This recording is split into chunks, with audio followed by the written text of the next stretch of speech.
En octobre 1889, la vallée de Bear River dans le Wyoming connaissait déjà le froid mordant de l'hiver. Ce froid sec et perçant annonçait des difficultés à venir. Les peupliers bordant le fond de la rivière se dressaient, nus et dépouillés. Leur feuillage doré avait été arraché et dispersé. La plupart des hommes s'affairaient à colmater les fissures de leurs cabanes en bois. Ils entassaient de la terre contre les fondations de leurs maisons. Le souvenir des événements de l'année précédente stimulait leurs actions rapides. Cependant, Travina Pengelly était engagé dans une entreprise complètement différente.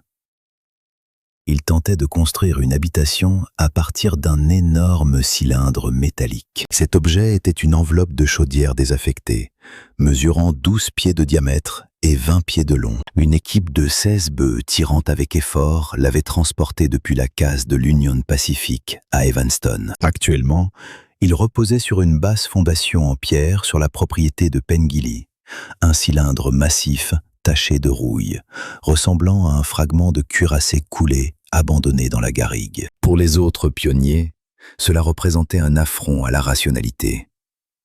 Hollis Bramwell, un mécanicien de locomotive ferroviaire dont l'expertise en matière de métal était très appréciée, se tenait les bras croisés. Un petit groupe de résidents locaux se tenait près de lui.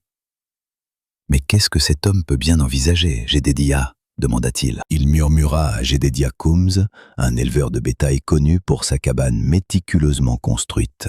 « Il appelle ça une maison », répondit Coombs, secouant la tête avec incrédulité. « Il prétend que ce sera douillet. » « Douillet ?» Bramwell laissa échapper un rire bref et cinglant. « Ce n'est qu'un quart de pouce de fer, Silas. La condensation de la respiration d'une personne fera geler la glace à l'intérieur. Ce sera une tombe. Cet individu est irrationnel. » Silas Pritchard, qui avait tragiquement perdu 24 têtes de bétail lors d'un blizzard en février, hocha la tête sombrement. « Il vient de Cornouailles, n'est-ce pas? Ils vivent sous terre. » Peut-être lui manque-t-il des connaissances supérieures. À l'intérieur de l'enveloppe métallique résonnante, on entendait le bruit régulier d'une truelle raclant et cliquetant contre la brique. Pengelly continuait son travail, soit ignorant, soit indifférent à leurs opinions. Peu après, il apparut, le visage strié de poussière de ciment, et commença à vider une charrette remplie de briques réfractaires.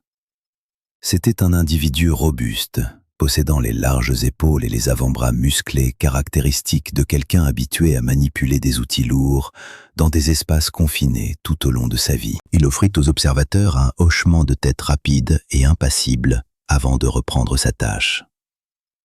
Bramwell, incapable de se retenir, s'avança. « Pengelly, ce métal deviendra si fragile par ces températures glaciales que les rivets éclateront lors du premier gel sévère. Les joints laisseront échapper des fumées de votre foyer, remplissant toute la structure de fumée. Vous asphyxierez vos proches à l'intérieur de cette maudite machine. » Travina Pengelly s'arrêta, plaçant méticuleusement une brique sur sa couche de ciment. Avec des yeux tranquilles, il regarda le mécanicien de chemin de fer. « Le métal sert de protection extérieure contre les éléments, monsieur Bramwell, » déclara-t-il. Son accent cornouaillais ne diminuait ni l'impact des mots, ni le réconfort. Il se retourna vers son mur, et le bruit de la truelle qui raclait reprit. Leur discussion était terminée.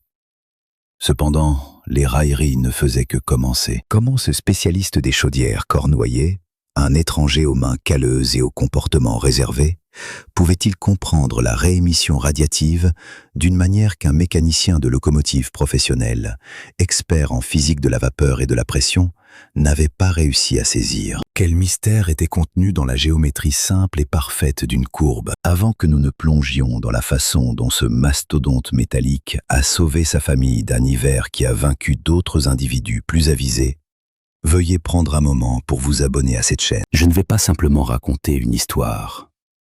Je vous garantis que vous apprendrez le principe fondamental de la masse thermique et comment une forme simple peut vaincre le froid le plus extrême. Veuillez partager dans les commentaires quel est le matériau le plus étrange que vous ayez jamais vu quelqu'un utiliser pour construire une habitation. Travina Pengelly n'était ni charpentier, ni tailleur de pierre. Il n'était certainement pas un pionnier au sens typique du Wyoming. Il travaillait comme calorifugeur dans les profondes mines d'étain de Cornouailles, ayant consacré 2 décennies de sa vie au travail chaud, humide et sombre de l'isolation. Il actionnait les grandes chaudières à vapeur fixe qui alimentaient les pompes et les monte-personnes. Ses outils n'étaient pas la hache et l'herminette, mais plutôt la truelle, la pince coupante et le maillet.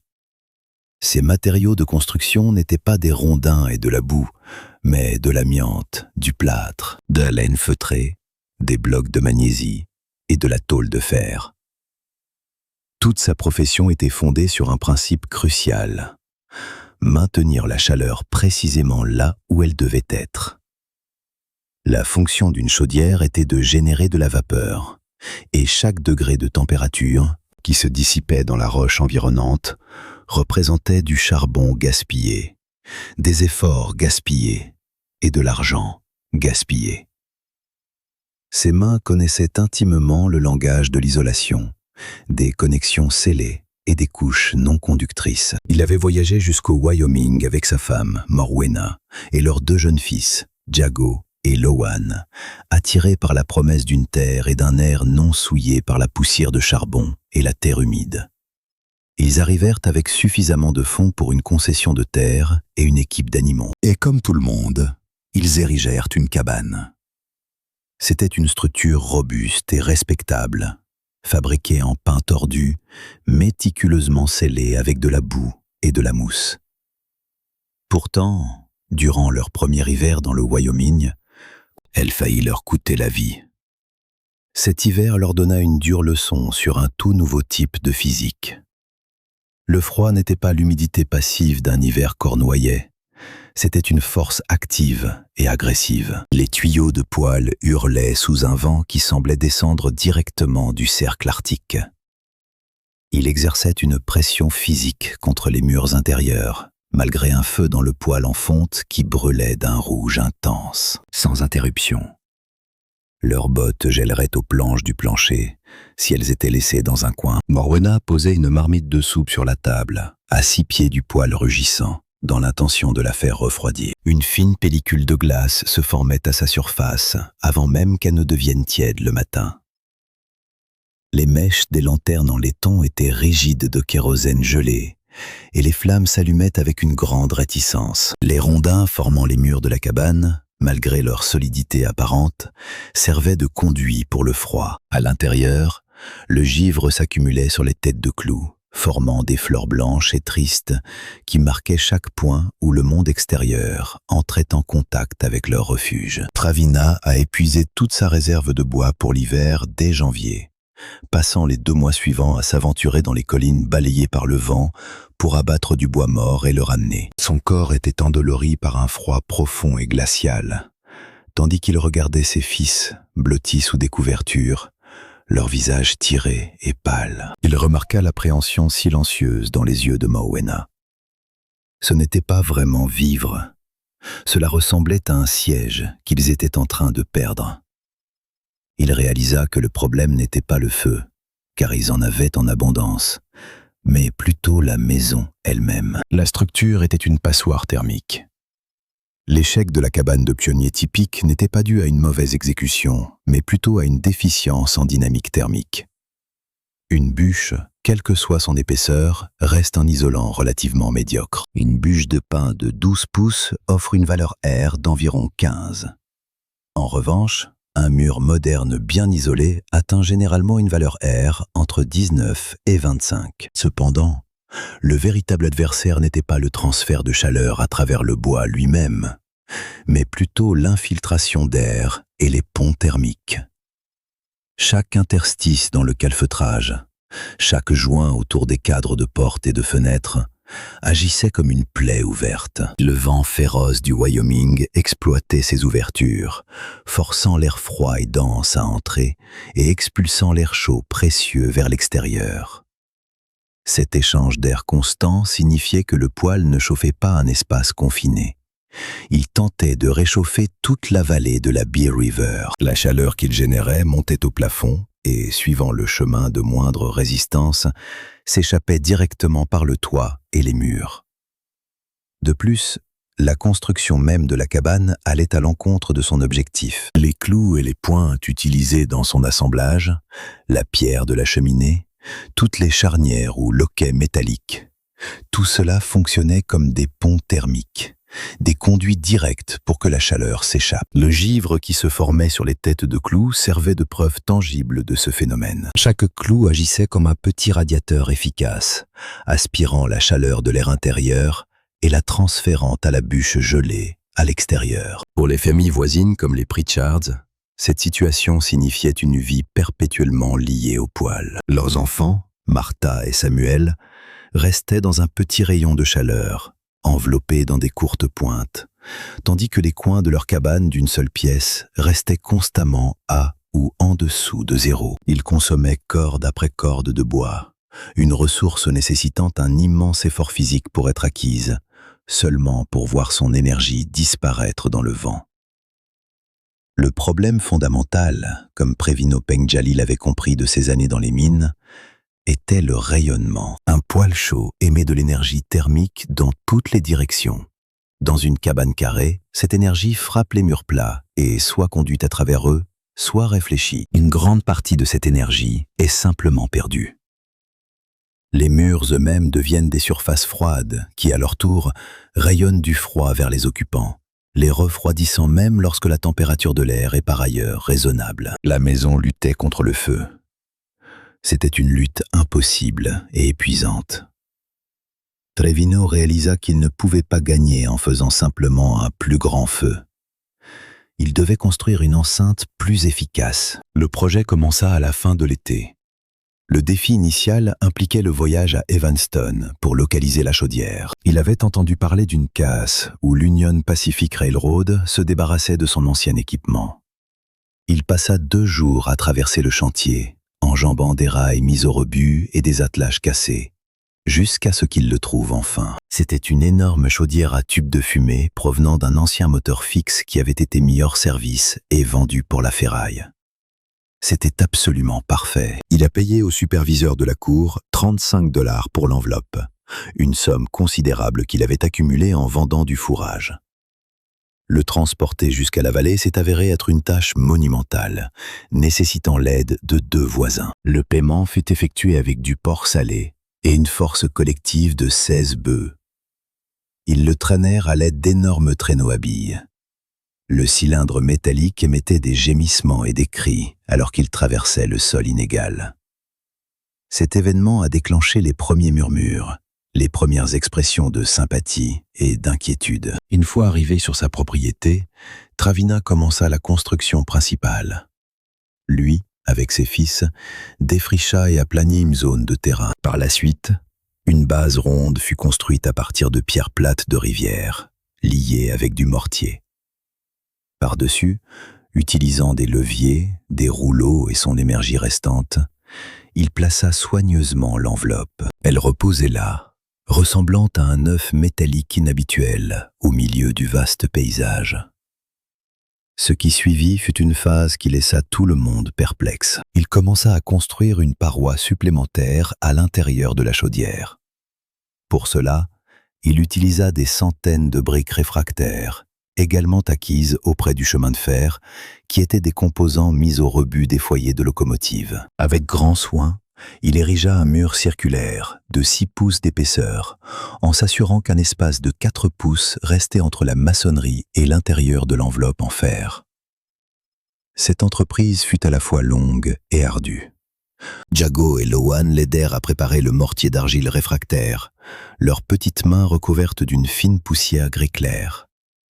Morwenna leur fournit des repas et des boissons. Son visage montrait un mélange de profonde confiance et d'inquiétude subtile. « Ça va paraître assez particulier, Treviana, » remarqua-t-elle doucement un soir. « Ça apportera de la chaleur, ma chère, » répondit-il. Sa voix, avec un léger écho, répondit. « Dans cet espace clos, c'est le seul facteur important. C'est à ce moment-là que Hollis, Bramwell et les autres commencèrent leur visite quotidienne régulière. Ils observèrent la structure particulière avec une sorte de curiosité sombre, tandis que Travina y incorporait des ouvertures pour une porte et 2 petites fenêtres.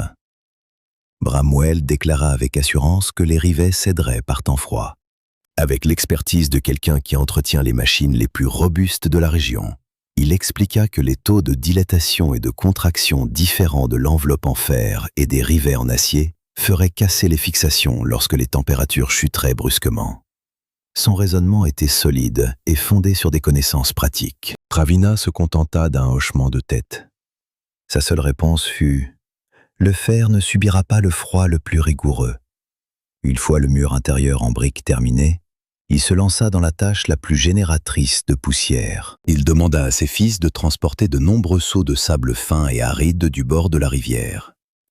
Il versa ensuite ce sable dans l'espace de 4 pouces séparant la maçonnerie et le fer, utilisant une longue perche pour le compacter, garantissant ainsi qu'aucun espace vide ne subsistait. Son objectif était de former un anneau de sable, une couche isolante, entière et continue. Cependant, ses voisins ne voyaient qu'un homme remplissant un conteneur en fer parfaitement fonctionnel, avec de la terre sans valeur. Ils partirent, secouant la tête. Leur conviction quant à sa folie était désormais absolue. Finalement, il plaça un chauffage compact et efficace en fonte près du centre de la chambre ronde. Pourtant, il choisit de ne pas diriger le tuyau de poêle directement vers le haut et l'extérieur. Au lieu de cela, il guida le tuyau de cheminée métallique d'abord vers le haut, puis horizontalement, le prolongeant sur presque toute l'étendue du dôme intérieur, avant qu'il n'émerge à travers un dé à coudre hermétiquement scellé à l'extrémité opposée. Sa méthode obligeait les fumées d'échappement chaudes à traverser toute l'étendue de l'habitation, leur permettant la plus longue durée possible pour diffuser leur chaleur dans le bâtiment avant leur évacuation. Près de l'appareil de chauffage, il a installé une bouche d'aération compacte à persienne. De plus, une minuscule ouverture d'évacuation était placée au sommet du dôme, établissant un flux d'air doux et régulé. Avant les premières neiges, la famille Pengelly s'était installée. L'intérieur était minimaliste. 2 lits occupaient un côté, avec une table et des sièges de l'autre. Néanmoins, il était étanche à l'air, achevé et prêt à être occupé. La dérision des plaines persista pendant un trimestre. Sa légitimité serait prouvée par la première grande tempête hivernale. Pour saisir l'efficacité de la structure métallique de Travina Pengelly, il faut abandonner les idées préconçues sur la façon dont les maisons typiques retiennent la chaleur. Une habitation standard mène une lutte défensive contre les basses températures, dissipant continuellement la chaleur qui doit être renouvelée par une source de chaleur. La demeure unique de Pengelly, elle, menait une offensive, collectant, retenant et réutilisant perpétuellement l'énergie thermique. Le principe fondamental reposait sur la physique de la réémission radiante, accentuée par la conception courbée. Tout objet dont la température dépasse le zéro absolu émet de l'énergie thermique. Un poêle allumé ne réchauffe pas uniquement son environnement par convection.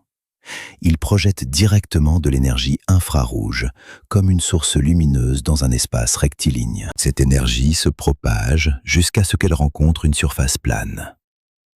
La surface absorbe une partie de cette énergie, la transfère à l'extérieur, et elle est alors dissipée de façon permanente. La partie restante est réfléchie, mais d'une manière irrégulière et inefficace. Dans la structure de Pingley, un phénomène totalement différent s'est produit. Le processus a débuté avec l'appareil de chauffage. La chaleur qu'il émettait se dirigeait vers l'extérieur et a frappé la solide barrière de briques réfractaires de 6 pouces d'épaisseur. La brique réfractaire a une capacité thermique importante, ce qui signifie qu'elle peut absorber et retenir une grande quantité de chaleur.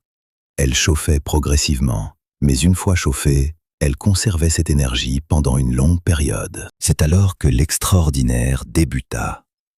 La paroi de briques réfractaires chauffée est devenue un émetteur de chaleur à part entière. Cependant, grâce à sa forme incurvée vers l'intérieur, elle ne dispersait pas sa chaleur vers l'extérieur dans le vide. Au contraire, elle projetait son énergie thermique vers l'intérieur, vers le centre de la pièce. Chaque point de la surface interne courbée émettait de l'énergie vers tous les autres points de cette même surface courbée, et aussi vers les occupants. L'énergie thermique était concentrée. Elle était concentrée et distribuée par un échange doux et permanent. On pourrait comparer cela à vivre à l'intérieur de la surface réfléchissante d'une lampe. Ce phénomène était accentué par les multiples couches. L'enveloppe extérieure était constituée de l'enceinte métallique d'1/4 de pouce. Sa seule fonction était d'être un bouclier totalement impénétrable contre les courants d'air et l'humidité. Aucun mouvement d'air ne pouvait le franchir. Le principal élément isolant était la couche de 4 pouces de sable sec compacté. Le sable se révèle être une barrière thermique remarquablement efficace, car il contient d'innombrables minuscules poches d'air, empêchant ainsi le transfert de chaleur par convection. Il agissait comme un milieu protecteur, garantissant que la chaleur précieuse retenue dans la brique réfractaire ne se transférerait pas aisément à l'enveloppe de fer. Par conséquent, le fer n'a jamais atteint une température assez basse pour devenir fragile ou entraîner la défaillance de ses attaches. Précisément comme Travina l'avait prévu, le sable offrait sa protection. Le tuyau de cheminée horizontale allongé représentait la touche d'ingéniosité ultime. Un conduit vertical typique laisse la chaleur s'échapper. En prolongeant le canal d'échappement, il a conçu un émetteur de chaleur supplémentaire conséquent. Les fumées chaudes, pouvant atteindre des températures de 200 à 300 degrés Fahrenheit, sont restées dans l'espace habitable pendant une durée 3 fois plus longue, leur chaleur descendant de la surface au-dessus, chauffant l'atmosphère supérieure et la structure de briques avant leur évacuation. Brûler une corde de bois dans une habitation classique pourrait produire des millions de BTU. Mais les 4/5 de cette énergie se dissiperaient par les murs extérieurs, le plafond et l'évacuation en 60 minutes. Dans la chaudière de Pengelly, la brique réfractaire absorbait l'énergie de cette même corde de bois. Même après que les flammes du poêle se soient réduites en braise, la brique, fonctionnant désormais comme une batterie thermique substantielle, émettait constamment une chaleur douce et uniforme pendant des périodes allant de 8 à 12 heures. Le confort de la famille ne provenait pas directement du feu actif. Il venait plutôt de la chaleur résiduelle retenue dans les murs environnants. Cet hiver-là apporta des conditions météorologiques exceptionnellement rigoureuses. Le froid n'était pas constant. Il se manifestait plutôt par des changements intenses et fluctuants. Ce phénomène a été identifié comme un effondrement du Chinook du Wyoming. Pendant de longues périodes, le climat devenait exceptionnellement doux, accompagné d'une brise douce et humide qui faisait fondre la neige et transformait la vallée en une étendue boueuse. Le thermomètre affichait un confortable 38 degrés Fahrenheit. Cependant, en une seule après-midi, la direction du vent s'inversait, le ciel prenait une teinte gris métallique et dure, et les températures chutaient drastiquement. En quelques heures, le mercure chutait de 70 degrés, passant d'un positif 38 degrés à un glacial moins 31 degrés Fahrenheit. Le sol saturé gelait instantanément, formant des ornières extrêmement dures. Le vent revenait ensuite avec une intensité brutale, propulsant la neige latéralement. Ce schéma s'est répété 14 fois sur une période de 9 semaines. Créant une épreuve exceptionnellement rude pour les colons des cabanes en rondins. La dilatation rapide et la contraction subséquente du bois provoquaient l'apparition de fentes et de fissures. Le calfeutrage en boue, ramolli par les vents de Chinook, gelait ensuite et se désintégrait, permettant au vent de hurler sans entrave à travers les murs de la cabane. La demeure de la famille Pritchard devint presque inhabitable. Le vent découvrit une nouvelle ouverture près de leur cheminée, et malgré leurs efforts pour la boucher avec du tissu, un courant d'air arctique perçant pénétra à l'intérieur. Même leur baril d'eau, situé à seulement 6 pieds du poêle, se transforma en glace. Malgré ses connaissances considérables, Hollis Bramwell rencontra des difficultés similaires. Bien que sa maison fût solidement construite et bien isolée, la force conductrice intense du froid s'avéra trop forte pour elle. Il consommait sa réserve de bois de chauffage à un rythme alarmant, son poêle rayonnant d'une lueur rouge cerise éclatante, même si ses fenêtres étaient obscurcies par un pouce de givre à l'intérieur. Les températures fluctuantes rendaient l'air lui-même fin et mordant, créant une atmosphère inhospitalière dans sa propre résidence. Il commença à s'inquiéter de savoir si ses réserves de combustible suffiraient jusqu'à l'arrivée du printemps. Dans la chaudière des Pengelly, un calme profond régnait.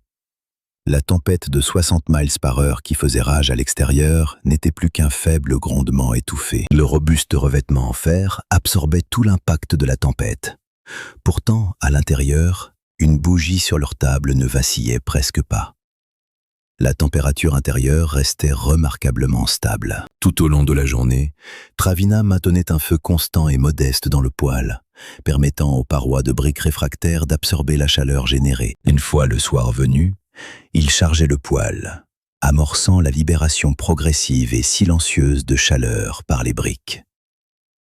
La température intérieure restait constamment au-dessus de 62 degrés. Les implications pratiques de cette chaleur constante pour leur foyer étaient significatives. Morwenna constata qu'elle pouvait raccommoder des vêtements sans que ses doigts ne deviennent engourdis ou raides. Jago et Lohan, les garçons, pouvaient jouer confortablement sur le plancher en bois, juste en chaussettes. Leur espace de vie n'était plus limité à la proximité dangereuse d'un poêle brûlant. L'atmosphère à l'intérieur était non seulement chaude, mais aussi aride.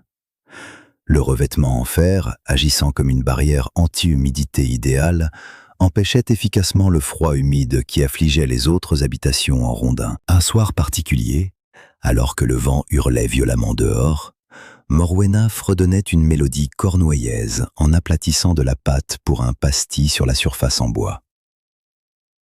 Le beurre destiné à la pâte était remarquablement souple. La simple observation de beurre mou sur la table, au milieu d'un blizzard du Wyoming, servait de preuve définitive que le froid avait été vaincu.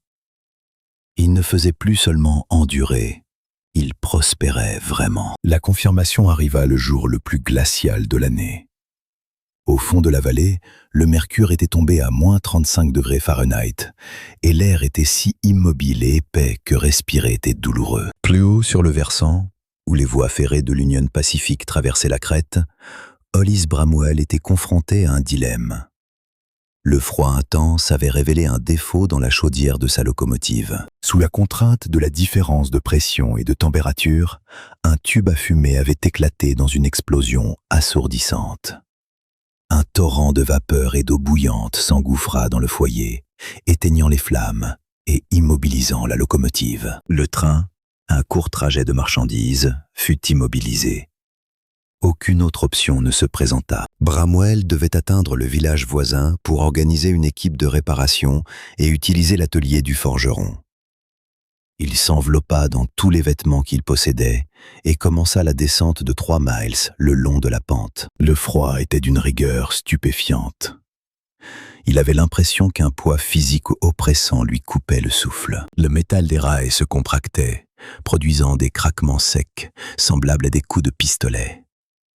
Le lubrifiant de sa montre de poche Hamilton, méticuleusement entretenu, commença à se figer tandis qu'il s'enfonçait dans la vallée. Le vent s'intensifia, devenant une force rude et abrasive qui incrustait des particules de glace dans sa peau exposée.